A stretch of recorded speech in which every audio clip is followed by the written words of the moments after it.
खुलकर सामने आए, लेकिन मेरे ख्याल से उनके प्रतिनिधि डिप्टी सीएम ब्रजेश पाठक वहां पहुंचे, उस पर क्या कुछ हुआ प्रियंका बहन जी ने कहा, प्रियंका गुप्ता जी ने कहा।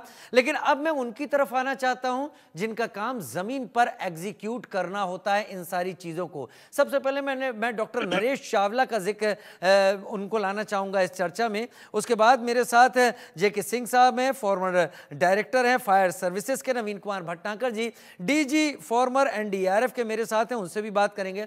डॉक्टर नरेश चावला, जब मैं बात करता हूं और सवाल रखता हूं वर्ल्ड क्लास सर्विस का या कोई भी सरकार रखती है, मेरे ख्याल से मैंने कहीं पढ़ा था, आप मुझे सही कीजिएगा या मैं खींच रहा हूं इस बात को, आप ओपनली कह सकते हैं अगर गलत बोल रहा हूं, कि अगर अस्पतालों में हम दुनिया के दूसरे विकसित देशों में देखें और ऐसा कोई घटनाक्रम होता है, हो सकता है, ये इलेक्ट्रॉनिक डिवाइसेस हैं, तो अलार्म अपने आप साउंड करते हैं, अस्पताल में साउंड करते हैं, सबसे नजदीकी पुलिस स्टेशन में साउंड करते हैं और सबसे नजदीकी फायर ब्रिगेड के दफ्तर में साउंड करते हैं। क्या वर्ल्ड क्लास सुविधाएं होनी चाहिए इसी स्तर की, और क्या यहां आपको लगता है, आपकी जानकारी में ऐसा हुआ होगा, ऐसा था ना डॉक्टर नरेश? देखिए, I am the only medical man on this जो पैनल बैठी है आपकी। 10 infants roasted alive. Roasted alive का मतलब क्या हुआ, सब समझ रहे हैं।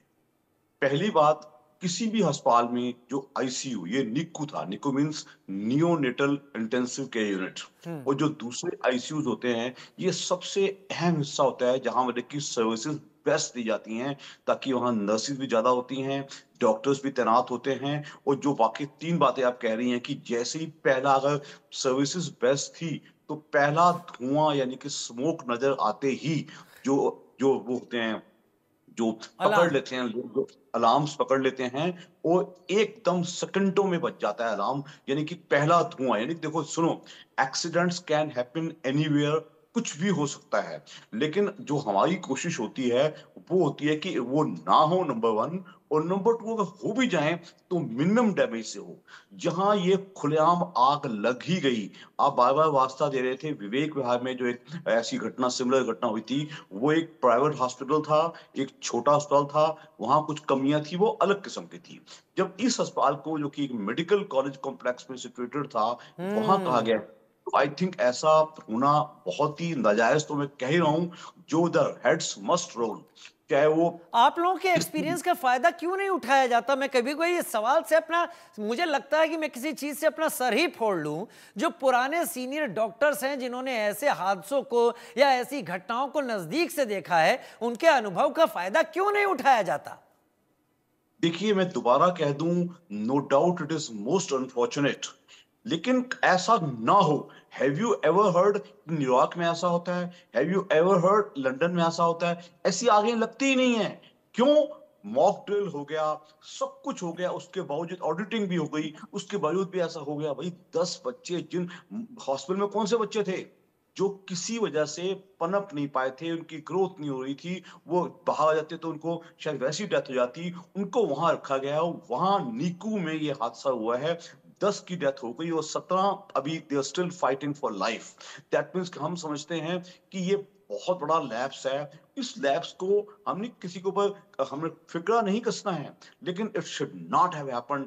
एक जिंदगी बड़ी मुश्किल से आज तो बच्चे पैदा होते हैं, आजकल ज्यादा बच्चों के जमाने हैं नहीं है, उसमें किसी को दोबारा बच्चा नसीब में मिले या ना मिले, उसकी तो जिंदगी ही खत्म हो गई। तो आई exactly think it is most heinous crime. इसके लिए जो भी करना है, जैसे भी, जहां जहां नहीं, गलती आपने है, बड़ा नो अच्छा डाउट। पॉइंट उठाया। पिछले कुछ दिनों में कुछ एक रिपोर्ट्स ऐसी आई हैं जिन रिपोर्ट्स में यह कहा गया है कि प्रोडक्टिविटी या बच्चे पैदा करने की जो क्षमता है इस स्ट्रेस और नए जमाने की इस आपाधापी में, इस पॉल्यूशन में, वो प्रोडक्टिविटी अब घटती जा रही है इंसानों में। और अगर इस चीज को अलग रखा जाए तो जो दुनिया में आ रहे हैं उनको दुनिया में लाने के लिए कम से कम world class hospital, medical college में इन चीज़ों की ज़रूरत होगी। दिल्ली में वो एक प्राइवेट जगह थी जहां 7 बच्चे चले गए, लेकिन ठीक है, दोनों जगह कम से कम बच्चे ही गए और एक सबक था कि वहां से यहां पर ले लिया जाता। दिल्ली में हुआ था, देश की राजधानी में, कम से कम और जगह मेडिकल कॉलेज में ले लिया जाता। मैं मेरे साथ जेके सिंह साहब इस वक्त जुड़े हुए हैं, फायर डायरेक्टर हैं, फायर सर्विसेज से पूर्व डायरेक्टर हैं। जेके सिंह साहब, ये फायर ऑडिट होता क्या है? फायर ऑडिट में क्या क्या चीजें की जाती हैं? मॉक ड्रिल में क्या क्या होता है? और अगर कहीं फायर ऑडिट में किसी ऑर्गेनाइजेशन को, किसी अस्पताल को पास घोषित कर दिया जाता है तो क्या उसकी एक सर्टेन टाइम लिमिट होती है? 6 महीने, 1 साल, 2 साल, इसके बाद फिर करवाना होगा? और अगर उसके बीच में कुछ हो जाता है, जिम्मेदारी किसकी होती है?